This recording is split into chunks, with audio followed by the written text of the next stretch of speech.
Hola a todos. En el marco de este ICBA Update 2023 vamos a profundizar en novedades en el ámbito de la antiagregación plaquetaria en los síndromes coronarios agudos y qué es lo que ha aparecido en los últimos años y cómo nos estamos manejando. Y la verdad que hemos tenido muchísima información. O sea, el beneficio de la antiagregación en el contexto de síndromes coronarios agudos con elevación de ST y sin elevación del ST viene desde hace años, en donde inicialmente demostramos la utilización de aspirina en infartos con elevación del ST. Después vimos que la aspirina, desde el punto de vista fisiopatológico, no lograba una antiagregación completa, por decir así, y que podíamos utilizar inhibidores P2 y 12. Antes de eso apareció ticlopidina, con complicaciones vinculadas al uso de la ticlopidina que lo hicieron un mal fármaco, y aparece clopidogrel en COMIT y CURE, en donde aparecen los primeros beneficios en la reducción del reinfarto.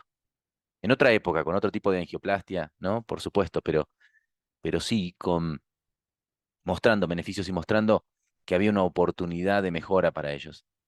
Y acá es donde empiezan a aparecer después estudios como hemos visto con Prasugrel y con Ticagrelor, en donde agregan beneficios.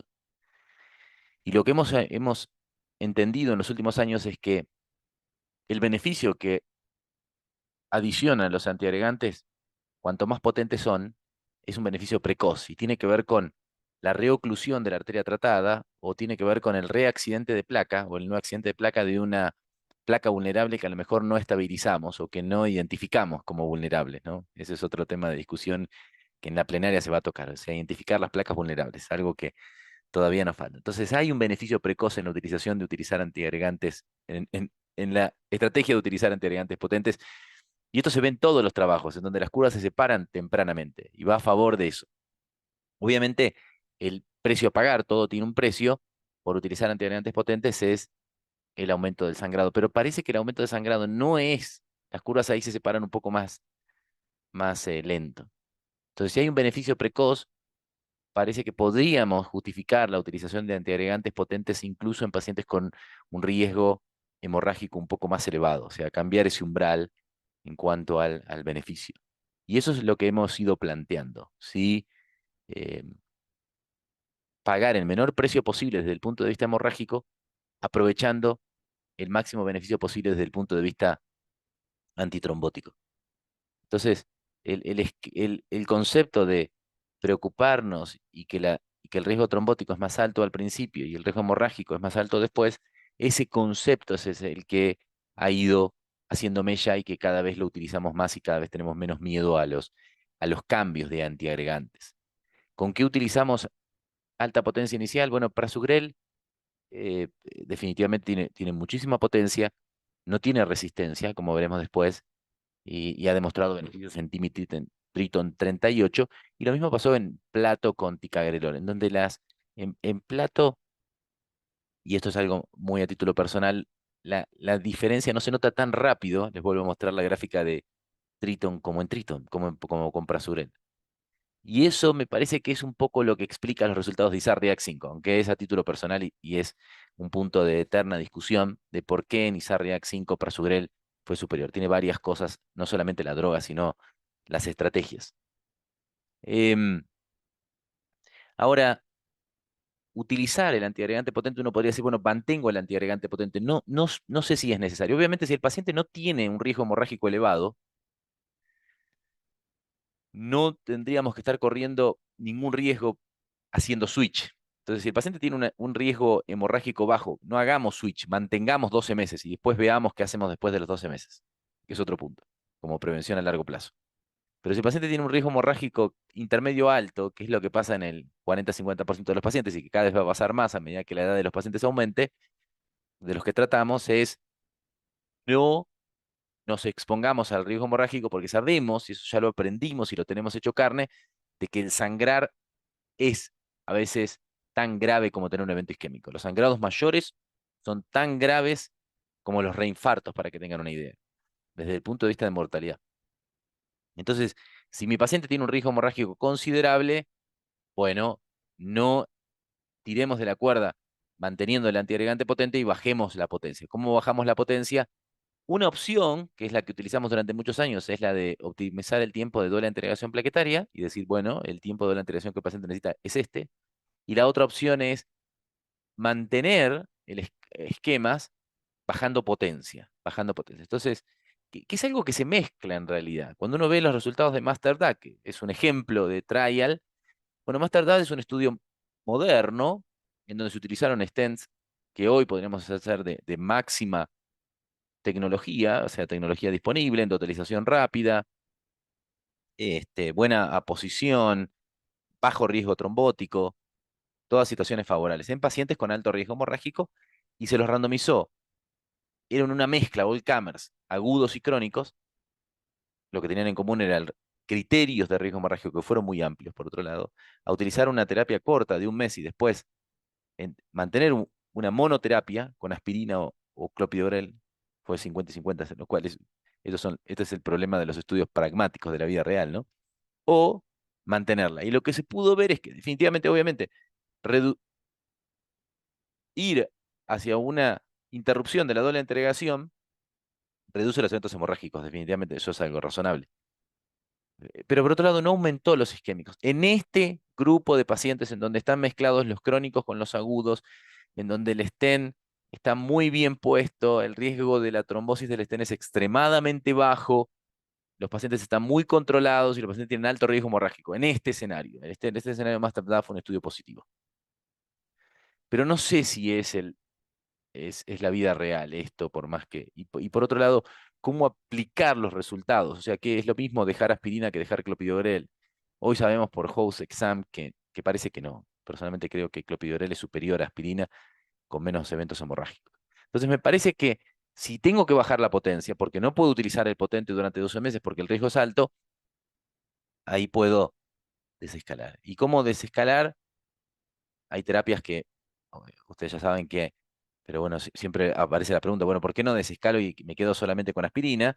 Porque si hago una simple antiagregación plaquetaria, que sería la propuesta, solamente con aspirina, los estudios ya no se han vuelto a hacer, tienen sus años, pero SmartDate es un ejemplo de ellos. Los estudios mostraron que definitivamente hay reducción de los eventos hemorrágicos, pero aumento de los trombóticos en pacientes agudos, o sea, en síndromes coronarios agudos, la monoterapia con aspirina dentro de los 3 a 6 meses no parece una buena opción. Definitivamente no parece una buena opción, incluso con stents hipermodernos. Por eso digo que MasterDAV incluyó a todos, agudos y crónicos. Entonces, MasterDAV me parece que puede ser una buena estrategia para crónicos. No sé si es una tan buena estrategia para agudos. Entonces, para agudos, si tengo que bajar potencia, la aspirina como monoterapia no parece la opción. La otra opción es, si estoy en un potente como prasugrel o ticagrelor, me voy a aspirina y clopidogrel. El fundamento es interesante. La aspirina desde el punto de vista de antiagregación in vitro le agrega poquito, le agrega muy poquito, pero en vivo, ¿se acuerdan? Allá por el año 2010-2012, en donde se hablaba mucho de resistencia, hoy ya no hablamos tanto, pero existe, no es que la resistencia tiene que ver con una cuestión del metabolismo del clopidogrel fundamentalmente, por eso es que tiene que ver con una falta de activación de una prodroga-droga, que es lo que hace el citocromo 12-19, y eso termina haciendo que entre el 20 y el 30% de los pacientes no tengan una metabolización adecuada y no tengan droga activa. Ese es el problema. No es que es resistente al metabolito activo del clopidogrel. No, hay una falta de conversión hacia metabolito activo. Entonces ahí es donde se han planteado estrategias. Bueno, Tropical fue un estudio chico, pseudopiloto, en donde los pacientes, después de 14 días, fíjense, se pasaron, en realidad después de 7, se pasaron a clopidogrel en la rama de escalation y a los 7 días se les hizo un test de agregabilidad plaquetaria. El que respondía se lo mantuvo y el que no respondía, perdón, el que respondía se lo mantuvo en clopidogrel, el que no respondía se lo volvía a poner en prasugrel. Y frente a mantener 12 meses de aspirina prasugrel. Y sí bajó los eventos de manera significativa, obviamente los eventos hemorrágicos de manera significativa, este, y no hubo ninguna señal del aumento de los isquémicos, aunque siempre el problema de estos estudios es que tienen gran potencia para demostrar cambios hemorrágicos y no tanta potencia para demostrar cambios isquémicos porque los eventos hemorrágicos son 2 o 3 veces más frecuentes que los isquémicos, en términos generales. Entonces nos quedó alguna duda, pero puede ser una estrategia, o sea, la de decir, me bajo a clopidogrel, hago un test de agregabilidad una semana sin una antiagregación adecuada, tampoco sería tan malo. Así que puede ser una opción.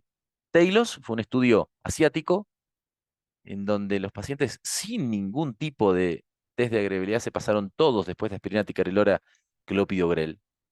Sin test de agregabilidad, 12 meses, reducción de eventos hemorrágicos y otra vez sin señal de aumento de los isquémicos. Nos quedaban dudas de grupo coreano, es posinfarto. Entonces, podría ser una estrategia la de bajarme a clopidogrel, podría ser una estrategia con ciertos puntos, ciertas limitaciones, por decir así. ¿Qué pasa con el no respondedor? Bueno, el no respondedor a lo mejor la aspirina lo está protegiendo. ¿Qué tipo de angioplastia hice? ¿Qué tipo de síndrome coronario agudo de mi paciente? ¿Cuál es el riesgo isquémico residual? Si lo pudiésemos asociar la desescalada con un test genético que nos diga que el paciente va a responder, ahí es muy fácil, ¿no? Entonces yo tengo un test genético que me dice que mi paciente tiene función adecuada del citocromo 12-19, es muy probable que sea un respondedor y ahí me quedo más tranquilo. Y en Popular Genetics se mostró eso.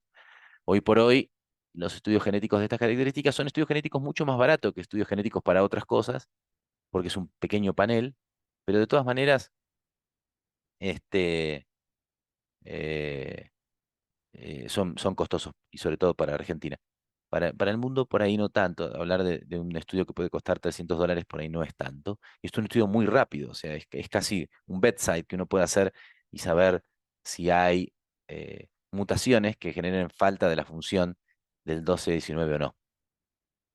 Y la última estrategia, que es la de ir a un SAP, simple agregación plaquetaria, pero con un inhibidor P2Y12, directamente, ahí uno dice, bueno, como decíamos, clopidogrel, y esa falta de beneficio de aspirina sobre clopidogrel, o ese beneficio muy chiquito, en ticagrelor y prasugrel es aún menor.